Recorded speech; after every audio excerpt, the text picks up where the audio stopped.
Number one, here's one you probably never heard of, fermented long pepper. What the heck is that? Well, studies have shown that long pepper, look it up, a traditional Chinese spice herb, has remarkably good effects on blood pressure. In fact, if you ferment long pepper, it is one of the more effective ways of lowering blood pressure, traditional Chinese medicine has found. Most peppers contain a compound called piperine. And you'll see also lots of supplements. For instance, turmeric will have bioperine or piperine added to improve the absorption of bioactive compounds like turmeric. And so just the piperine or bioperine in long peppers has a benefit. Also, there's some interesting studies on fermented long pepper. Anytime you ferment polyphenols, as you've heard me say before, you make them more bioavailable than if you took them in their regular form. Now, the good news is your gut bacteria will ferment these compounds, but if you ferment them before they get to your gut bacteria, you're one step ahead and will probably even improve the absorption even better. Okay, number two, rosemary. I can't say enough about the benefits of rosemary. This was really brought to the forefront a few years ago by the study of the people of Acciaroli, Italy, a small town south of Naples on the coast of Italy that I've visited. There are more people over 100 years of age in this town than anywhere in the world as a percentage of population. One of the unique things about the Acciarolians is that they eat large amounts of rosemary. They chew rosemary. They use it in their cooking. Scientists, cardiologists, particularly from the University of California, San Diego, have found fascinating compounds in rosemary that may account for some of the benefit. One, of course, is rosmarinic acid. Rosmarinic acid is one of the most potent antihistamines ever discovered. Rosmarinic acid and quercetin I give my patients with allergies, and we've had remarkable success with both of those compounds. There's also a compound in rosemary called carnosinic acid, and this actually dilates blood vessels. Studies in animals show it protects from myocardial ischemia, basically a heart attack. Rosmarinic acid has lowered cholesterol levels, and rosemary extract, in one study, has had a mild diuretic effect. And as most people know, one of our first treatments of high blood pressure is giving you a diuretic to lower your blood pressure. So those smart Acciarolians are doing a lot of great things for their heart just by adding rosemary to their diet. Now, you can go and chew rosemary. It certainly has a pungent flavor. I like it. I cook with rosemary a lot. You can even add dried rosemary when you're cooking just about anything, or even think about getting it fresh and sprinkling it on your food. Worst comes to worst, get yourself some rosemary extract capsules and you'll be fine. Basil. Basil is part of the mint family. And basil in ancient Rome was called salvia. And salvia was so named because it saves your life. Basil also has some very unique properties in lowering cholesterol, in lowering blood pressure. Basil is a great source of vitamin K, both vitamin K1 and vitamin K2.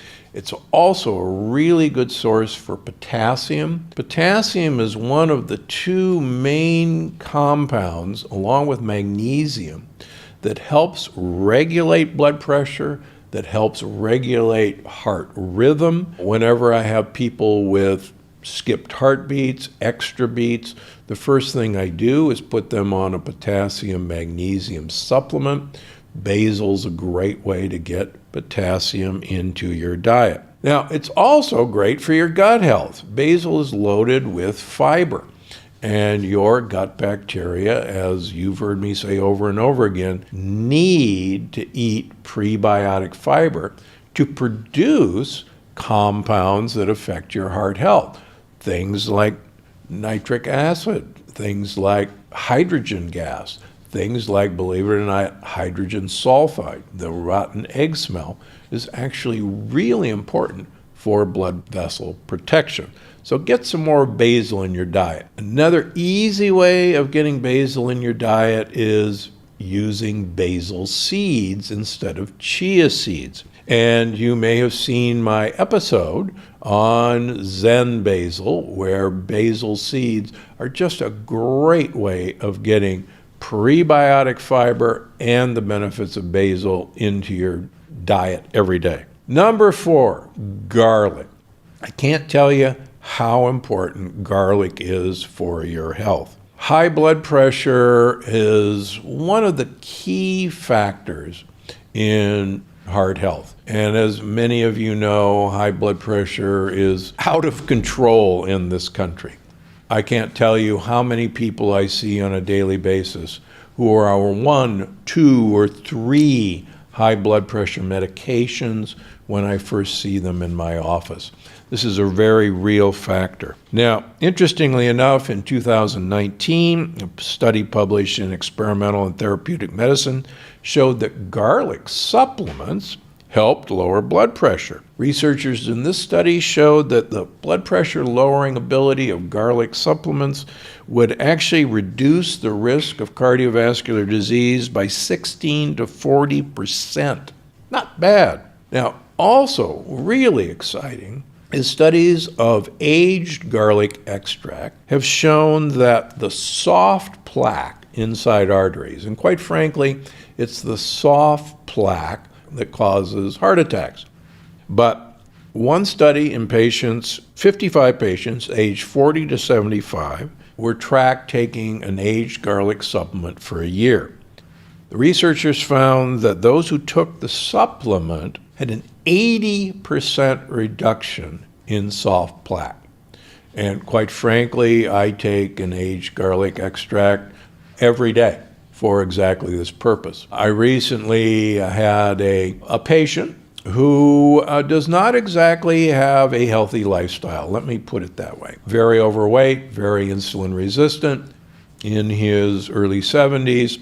Despite my best efforts, continued his unhealthy lifestyle. One day he developed very severe chest pain, was taken to the hospital, taken directly to the cath lab, and lo and behold, he had absolutely no plaque in his coronary arteries. And the cardiologist was shocked. He came back and brought his film with him to show me. I was shocked until he opened his mouth and said, "You know, one thing I never told you, I chew 2 raw garlic cloves a day, and I have for the last 40 years. And what do you think? Maybe I did something." Well, an anecdote is an anecdote. But again, giving people aged garlic extract pills dramatically resulted in reduction of soft plaque. And my one patient, I can assure you, is going to continue to chew his garlic cloves every day.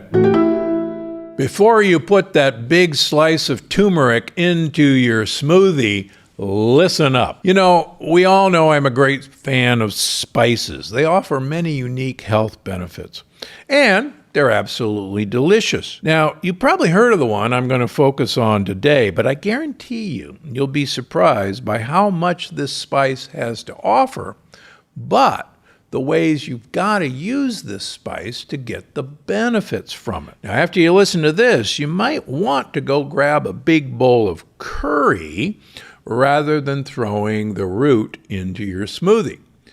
What am I talking about? I'm talking about turmeric. Now, number one, turmeric is full of polyphenols.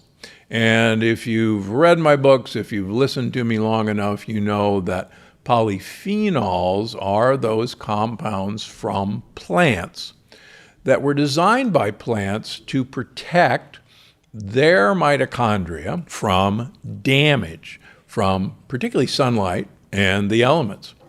We, in turn, when we eat the polyphenols in plants, we actually don't absorb them very well.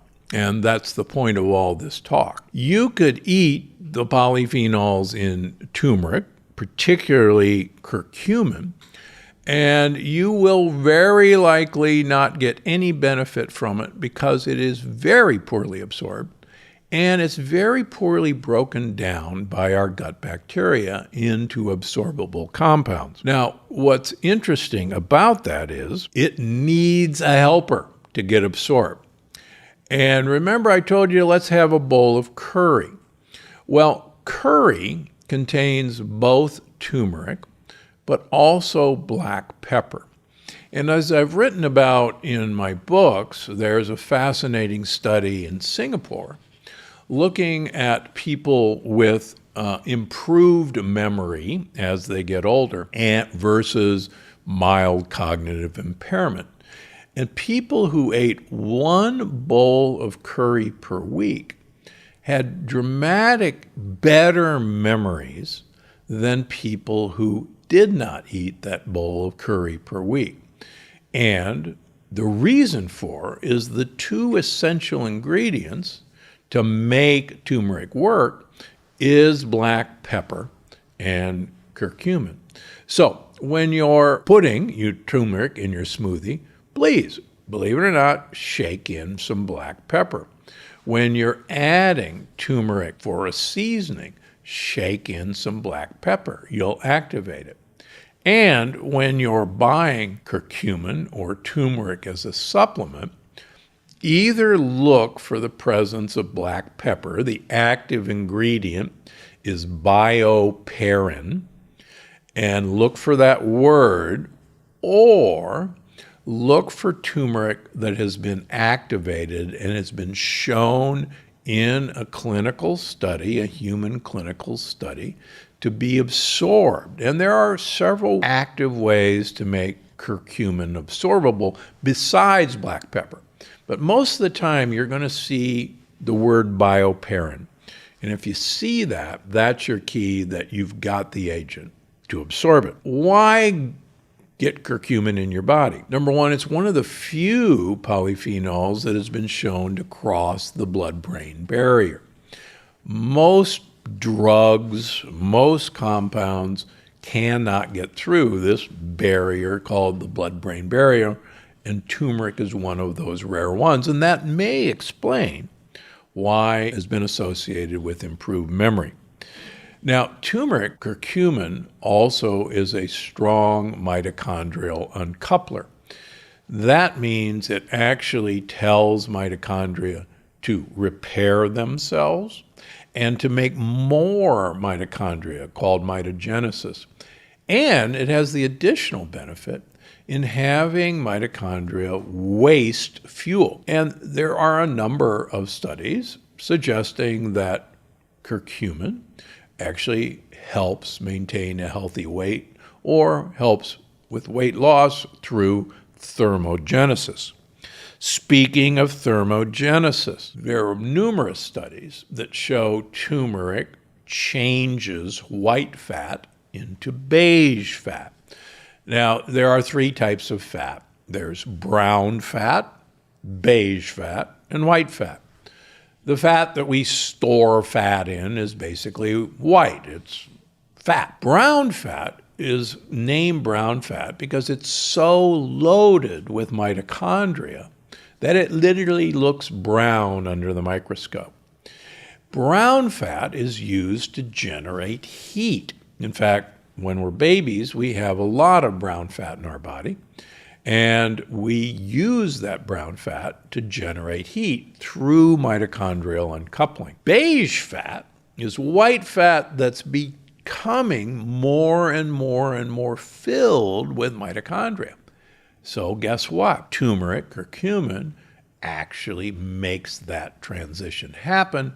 And the more beige fat you have, the more brown fat you have, the healthier you are. And you've seen in my last books like Longevity Paradox, Energy Paradox, Unlocking the Keto Code, how important activating brown fat and beige fat is in your long-term health and longevity. Moreover, there's some good evidence that turmeric improves your mood. And who doesn't need a mood boost in this day and age? There are physical benefits with turmeric. It provides joint support. And there are several studies, human studies, that show that turmeric can actually improve mobility. So it's a win-win-win. Again, don't just throw a piece of turmeric into your smoothie. It's really not going to do much for you. On the other hand, throw in the black pepper, sprinkle it on your salad when you put it in. Use turmeric on just about everything you cook. Personally, I love it on chicken. Many Indian recipes use turmeric as that flavoring ingredient for their chicken dishes. Make some curry. We've got lots of recipes for curry in all of our books. The benefit is you get the black pepper and the turmeric simultaneously. Here's a fun thing to do. Sprinkle it on your goat or sheep yogurt or A2 yogurt. Try it on coconut ice cream. It'll give you a fascinating kick. If you're worried about getting enough in your diet, take a turmeric supplement like I do every day, and just make sure it's an absorbable form or that you've got bioperine on the label. Thanks so much for watching, but don't go anywhere. This next one is sure to surprise you. The turmeric group had reduced amount of cancer at the time of resection. Turmeric actually inhibits cancer growth in multiple studies. So have your turmeric, have your curry,